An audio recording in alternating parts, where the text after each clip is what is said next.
Class 11 accounts का rectification of errors का एक क्वेश्चन करेंगे। Pass journal entries to rectify the following errors. हम इसको करने के लिए एक तरीका इस्तेमाल करेंगे। करेक्ट एंट्री क्या होनी चाहिए थी, रॉन्ग क्या होना चाहिए था, रॉन्ग का रिवर्सल करेंगे, उसके बेसिस पे रेक्टिफाइंग एंट्री पास करेंगे।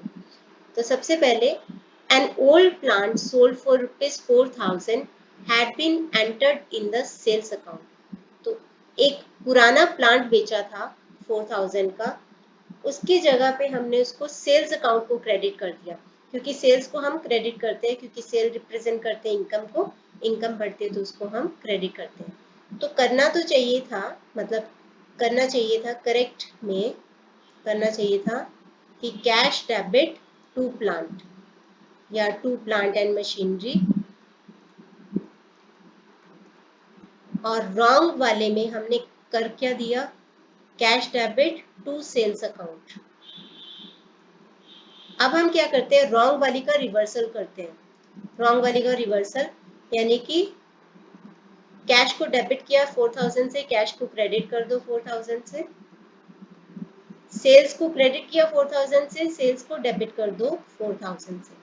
अब हम करेक्ट और रिवर्स दोनों का मर्ज करेंगे। देखो पहले कैश डेबिट 4,000, कैश क्रेडिट 4,000, तो ये दोनों नलीफाई हो गए, क्योंकि एक तरफ डेबिट करना है एक तरफ क्रेडिट करना है, तो इसको छोड़ दो। तो अभी क्या बचा, to plant and sales debit. तो बस इसी के बेसिस पे हम रेक्टिफाइंग एंट्री पास कर देंगे। एंट्री हो जाएगी sales account debit to plant account. आपको प्रॉपरली फॉर्मेट बना के date particular sale of debit credit से ये वाला क्वेश्चन सॉल्व करना है। तो ये थी पहली रेक्टिफाइंग एंट्री। मैं साथ के साथ यहीं पे ही सारी एंट्रीज पास करूंगी, ताकि आपको सामने दिखता भी जाए कि क्या क्वेश्चन है, उसके बेसिस पे हमने कैसे एंट्री पास की है। सेकंड है credit purchases from Shyam for ₹1,700 were recorded in the sales book. 1,700 के श्याम से गुड्स खरीदे थे, लेकिन गलती से उनको सेल्स बुक में दिखा दिया, यानी ऐसे दिखा दिया कि सेल्स किया है श्याम को। However, Sham's account was correctly credited. इसको हम बाद में देखते हैं क्या है। करेक्ट एंट्री में करना क्या चाहिए था, करेक्ट एंट्री में करना चाहिए था purchases account debit to Shyam 1,700। Wrong वाले में क्या कर दिया, हमने कर दिया सेल्स बुक में इसको रिकॉर्ड, यानी कि सेल्स बुक में जब रिकॉर्ड करते हैं तो उसके बेसिस पे सेल्स अकाउंट को क्रेडिट कर देते हैं। तो टू सेल्स कर दिया 1,700। शाम के अकाउंट को करेक्टली क्रेडिट किया, मतलब आपने ये नहीं किया कि शाम डेबिट टू सेल्स अकाउंट, शाम के अकाउंट को करेक्टली क्रेडिट कर दिया, मतलब क्रेडिट कर दिया। तो रॉन्ग वाले पार्ट में लिख दो कि किया क्या, 1,700 से शाम को क्रेडिट कर दिया। अब हम रॉन्ग का रिवर्सल करेंगे। रॉन्ग का रिवर्सल यानी कि शाम को डेबिट 1,700, सेल्स को डेबिट 1,700। अब हम रिवर्सल और करेक्ट दोनों का मर्जर करेंगे, मर्ज करेंगे दोनों को। एक तरफ शाम को डेबिट किया है 1,700 से, एक तरफ क्रेडिट किया है 1,700 से, तो ये नलीफाई हो जाएगा, इसको हम नहीं करेंगे। अब हम करेंगे क्या, purchases account debit 1,700, sales account debit 1,700 to suspense account कर देंगे। तो परचेजेस अकाउंट डेबिट,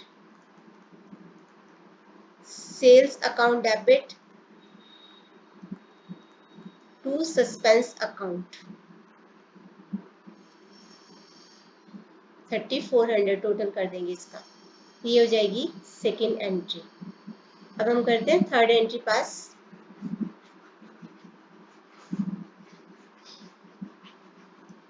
थर्ड में discount receive of ₹400 from a creditor, discount receive of 400 from a creditor had been duly entered in his account. जब भी हम किसी creditor से discount receive करते हैं तो हम क्रेडिटर को डेबिट कर देते हैं, क्योंकि जितने का हमने उससे डिस्काउंट रिसीव किया उतने से क्रेडिटर कम हो गया, हमारी लायबिलिटी कम हो गई, तो उसको तो हमने सही से डेबिट कर दिया, has been duly entered in his account, उसको तो हमने डेबिट कर दिया, but not posted in the discount received account. Discount receive account में पोस्टिंग नहीं की। डिस्काउंट रिसीव को हम क्रेडिट करते हैं क्योंकि डिस्काउंट रिसीव एक इनकम होता है, लायबिलिटी इनकम एंड कैपिटल बढ़ते हैं तो हम क्रेडिट करते हैं। तो डिस्काउंट रिसीव को क्रेडिट नहीं किया 400 से, तो अब उसको हम क्रेडिट कर देते हैं। डिस्काउंट रिसीव को हम क्रेडिट कर देंगे, लेकिन डेबिट किसको करेंगे फिर? सस्पेंस अकाउंट को। तो टू डिस्काउंट रिसीव्ड अकाउंट 400 और डेबिट कर देंगे सस्पेंस अकाउंट को। फिर सस्पेंस अकाउंट डेबिट, क्योंकि क्रेडिटर को अगर हम नहीं करते डेबिट तो हम यहाँ पे उस क्रेडिटर को डेबिट कर देते हैं, बट क्योंकि उसको हमने डेबिट कर चुके हैं तो दोबारा से नहीं करेंगे, उसको सही किया है तो उसकी जगह पे सस्पेंस अकाउंट को डेबिट कर देंगे। फोर्थ एंट्री थोड़ी कॉम्प्लिकेटेड है तो इसको मैं अच्छे से समझाऊंगी यहाँ पे। A credit purchase of old machinery from Sohan for rupees 17,000 was entered in the purchases book as purchase from Mohan for rupees 71,000। अच्छा, इसको ध्यान से समझना। सोहन को मशीनरी बेची थी, खरीदी है, क्रेडिट परचेज खरीदी है, सोहन से मशीनरी खरीदी है 17,000 की। उसको हमने गलती से दिखा दिया कि हमने सोहन से गुड्स परचेज किए। परचेजेस बुक में हम किसको दिखाते हैं? जब हम गुड्स परचेज करते हैं क्रेडिट पे, तो हमने उनको गुड्स बना के दिखा दिया और वो भी मोहन से दिखा दिया 71,000। ये जो पार्ट है मैं अभी आपको समझाती हूँ कि क्या है, क्योंकि इकट्ठे से आपको समझ में नहीं आएगा। तो करेक्ट वाले में क्या होना चाहिए था? मशीनरी खरीदी है, एसेट बढ़ती है तो उसको डेबिट करते हैं। मशीनरी अकाउंट डेबिट 17,000 और होना चाहिए था टू सोहन, क्योंकि सोहन से खरीदी है 17,000। इसके लिए मुझे स्पेस चाहिए, तो अब किया क्या? मोहन से उसको परचेजेस बना के दिखा दिया। रॉन्ग वाले में हमने दिखा क्या दिया उसको कि purchases account debit to Mohan, और वो भी 71,000 ऐसे करके दिखा दिया। इसके अलावा एक और भी गलती की है, उसको भी यहाँ पे दिखा देते हैं। ₹3,000 repair charges of this machinery were debited to general expenses account. जब भी हम ओल्ड मशीनरी खरीदते हैं, सेकेंड हैंड मशीनरी खरीदते हैं, तो उसके ऊपर जो भी रिपेयर किया जाता है उससे हम मशीनरी को ही डेबिट करते हैं, क्योंकि हम ऐसा मानते हैं क्योंकि हमने मशीनरी की वैल्यू एडिशन किया है, तो एसेट बढ़ती है तो उसको डेबिट करते हैं। यानी कि करना चाहिए था मशीनरी अकाउंट डेबिट 3,000, कर दिया जनरल एक्सपेंसेस अकाउंट डेबिट। अच्छा, करेक्ट वाले में करना चाहिए था, फिर से यहाँ पे लिख देती हूँ, करना चाहिए था मशीनरी अकाउंट डेबिट इसकी लिए, और कर दिया क्या रॉन्ग वाले में? जनरल एक्सपेंसेस अकाउंट डेबिट कर दिया, जनरल एक्सपेंसेस अकाउंट डेबिट कर दिया। अब हम रॉन्ग का रिवर्सल करेंगे और करेक्ट और रिवर्सल वाली को मर्ज कर देंगे। रॉन्ग का रिवर्स करने के लिए मोहन को क्रेडिट किया 71,000 से, मोहन को डेबिट कर दो 71,000 से। जनरल एक्सपेंसेस को डेबिट किया है, क्रेडिट कर दो 3,000 से।